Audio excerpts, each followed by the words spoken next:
very plain. Why don't you walk the wheel with us? What is the matter, my American friend? What has upset you? A bad machine doesn't matter if he's a bad machine. I still don't believe it. Still don't believe you're a bad machine. To know yourself is to know God, my friend. The factory knows. That's why they put you here. You'll see. You'll find out. In time, you'll know. Oh, I know. I already know. I know that you are a bad machine. That's why the factory keeps you here. Do you know how I know, huh? I know because I'm from the factory. I make the machines.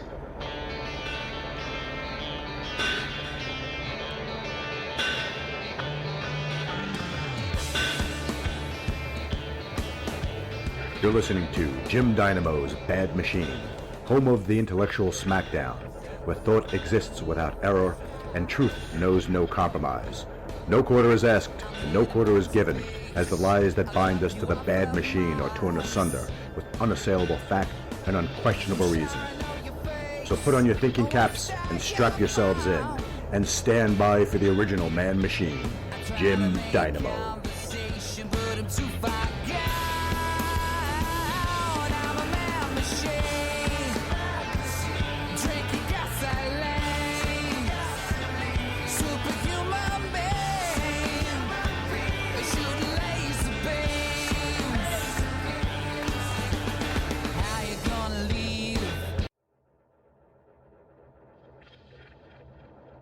The concept of a single god, instead of a polytheistic pantheon of gods, each assigned or attributed to an act, skill, or force of nature, was first introduced, as we are told, by the Egyptian Akhenaten.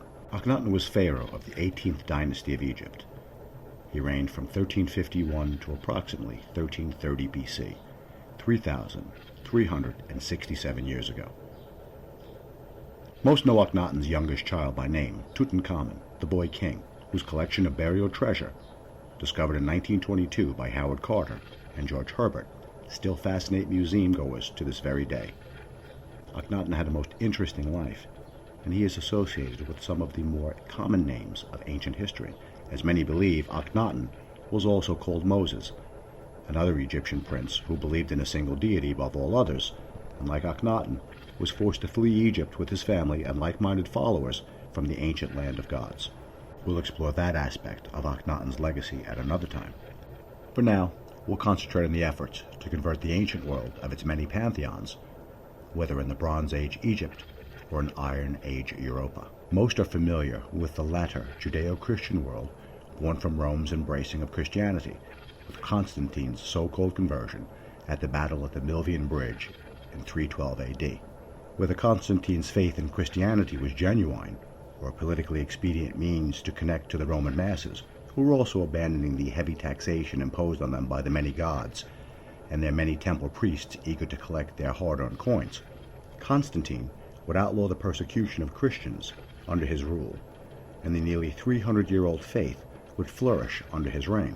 Christianity would continue its westward spread into modern-day Europe, introducing the one God as the alternative to the many so-called pagan gods who ruled the world before the world heard of Jesus Christ. The word was spread, and those who chose to believe it did, whilst those who did not remained loyal to their old gods. From the 4th century to the 7th century, Christian missionaries proselytized throughout the region known as modern-day Germany. One of those missionaries was the Catholic priest Winfrid, also known as Boniface, the Christian martyr. Pope Gregory II had ordered Boniface to Germania to complete the cultural conversion of the warrior god people. In the very heart of Germany, at its center, is the Hesse region. That 1,000 years in Boniface's future would see the birth of a young America's Teutonic foes, the Hessian mercenaries, who fought alongside King George III of England's Red Coat Army. In a region then known as Geismar, and a town now called Fritzlar, Boniface would encounter stalwart tribesmen committed to their ancient Hall of Gods. In Geismar stood the mighty Donar Oak. Donor was the red-haired, red-bearded, axe-swinging thunder god of the German people. The Thunderer enjoys fame today as the hammer-swinging superhero Thor, Donor as known by the Norwegian Viking people.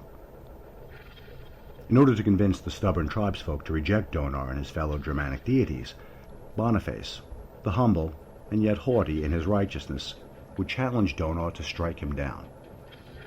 But Boniface wouldn't just make it an idle taunt. He'd put teeth into his wager and the ultimate skin in the game as part of his gambit. The Donor Oak was the earthly representation of Donor's own power and strength above his fellow gods, mankind, and the storms from heaven. Boniface would challenge Donor to strike him down as he would chop down the thunder god's own oak tree. The people of Geismar must have thought the robed Roman acolyte was mad, and that he would be on the receiving end of an angry thunderbolt hurled from on high. Boniface, with the assistance of his fellow missionaries, cut enough of a knock in the Donor Oak that, as legend has it, a sudden wind snatched the tree and shattered it into 4 pieces as it crashed to the ground. Much to the surprise of the German townsfolk, Boniface did not join the tree, as mighty Donor had no response to this outrageous act. Their all-powerful god was powerless in the face of this awesome act of bravery committed by the devotee to the one god. To these 8th century tribesmen, a powerless god was a god too easy to ignore, so they converted to Christianity. The modern German people, now being long committed to Christ, where nearly 70% of Germans are Christians, few even able to recount their ancient ancestors' tales of Donor, his father Wotan, or his evil half-brother Loga. The ancient ones are nearly forgotten, save for the children who read the dusty books on their school library shelves, or when your favorite comic book author needs a doppelganger villain to fight the famous Asgardian cinema star. Neutered by a felled tree, Donor is forgotten, as are the many who prayed and sacrificed so much to him. The war god still holds no sway after more than a millennia to muster the courage to respond to a lowly human monk. Europe's other gods of thunder, steel, and battle are also gone, replaced by a lamb, as declared by Constantine in Hoc Signo Vincis. In this sign of the cross, Christianity did indeed conquer the old pantheons. In the city of Mecca al-Hajiz in Saudi Arabia stands the Al-Masjid al-Haram Mosque. In the center of the mosque is a structure called the Kaaba, the cube. The cube is considered to be the house of Allah. It is the site where the pedophile, rapist warlord Muhammad smashed the 360 pagan gods who protected the ancient Semitic nomads, taking away their power with the exaltation, truth has come, falsehood has vanished, as stated in Book 59 of Hadith 583. What Muhammad understood was the psychological effect of destroying a god in front of a devoted people. When a devoted people see that their god is powerless, they reject that god, and thus the ancient Semites of Saudi Arabia, like the ancient Germans in Germania, forgot their old gods and embraced the new god. Now, the Christian God was not as brutal as the Mohammedan God. You did not risk your life when you sinned against the Mohammedan God. In such a degree, you did risk your soul. That was an aftermath kind of thing. So what that did was it encouraged you to be a better human being on earth, that you would hopefully be rewarded in your proposed afterlife. The Mohammedan culture has no equal value. To them, being a brutal savage, just like their warlord idol, Muhammad, is the ultimate representation of the ultimate man. Their Übermensch, if you will, their Zarathustra, a rapist of children. Despicable. In this modern day, you do not wake up or read a newspaper or turn on the television or speak to a friend or go to a mall without hearing about or thinking about or experiencing Islamo-terrorism. Now, we are told and we are lectured to that we must be tolerant of this group of people, and we must be tolerant of this doctrine of conquest. But what I say is, we have tried. The world has tried for 1400 years to negotiate some sort of peace with the Mohammedan world.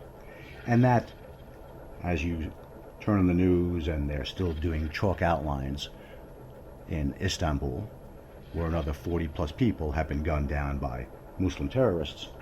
What we need to do is, we cannot stop these acts of terror as long as these terrorists have something with which to focus their rage. The focus of their rage is a book. It was a series of books. It is the Quran, it is the Hadith, and it is the Surah.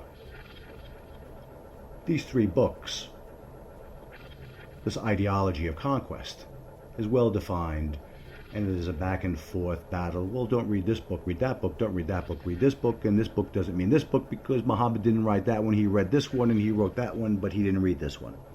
So what it is a shell game of nonsense.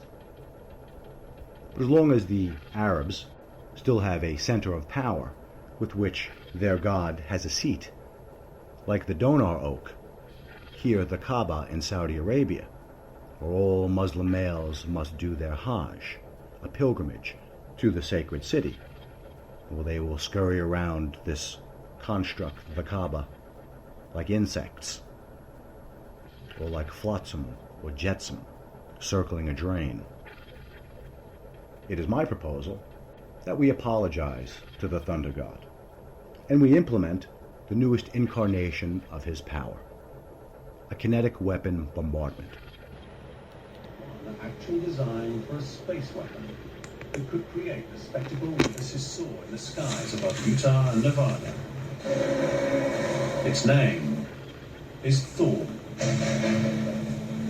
One of the first things you learn about space and war, take the high ground, boy, or they'll kick hell out of you in the valley. And that's just an extension of that. Take the high ground. Jerry Pournelle is most famous for writing amazing science fiction, but he has an interesting past. Before Jerry Pournelle became a famous sci-fi writer, he was working at Boeing in the 50s, and this notion of Project-thor was one of his ideas. Project-thor. Like the hammer of the god, it's a simple but devastatingly effective concept. You take about say a 20-foot chunk of a telephone pole made out of high tungsten steel, and you put GPS receiver in it. You put that sucker into orbit, and there isn't any target on Earth I can't destroy with it. Project-thor is an idea for a weapon system that launches kinetic projectiles from Earth's orbit to damage targets on the ground. Jerry Pournelle, the science fiction writer, originated the concept while working in operations research at Boeing in the 1950s. The system is described as an orbiting tungsten telephone pole with small fins and a computer at the back for guidance. The system is described in a 2003 United States Air Force report that a 20-foot long, 6.1 meter, 1 foot in diameter, tungsten rod that are satellite controlled have global strike capability with impact speeds of Mach 10. The Seoul Treaty of 1979 prohibited the deployment of orbital weapons of mass destruction. It did not prohibit the deployment of conventional weapons. The system is not prohibited by either the Outer Space Treaty or the Anti-Ballistic Missile Treaty.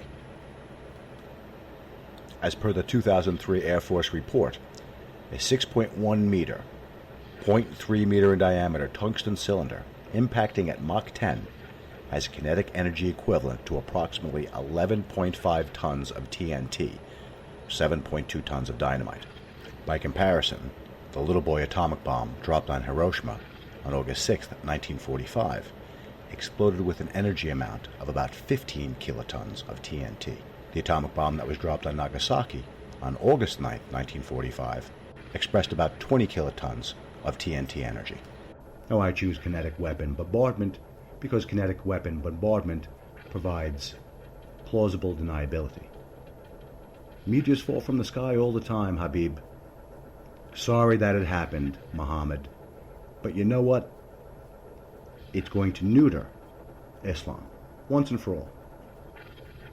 The 1.5 billion Muslims that the cowards of the West, the so-called leaders, who are leading us like sheep to slaughter, are afraid to confront. The solution is very simple. A kinetic weapon bombardment. You apologize to the god Thor, you apologize to Donar, and you let him throw his hammer one time. And with the strategic placement of that tungsten Mjolnir. We will vaporize a cancer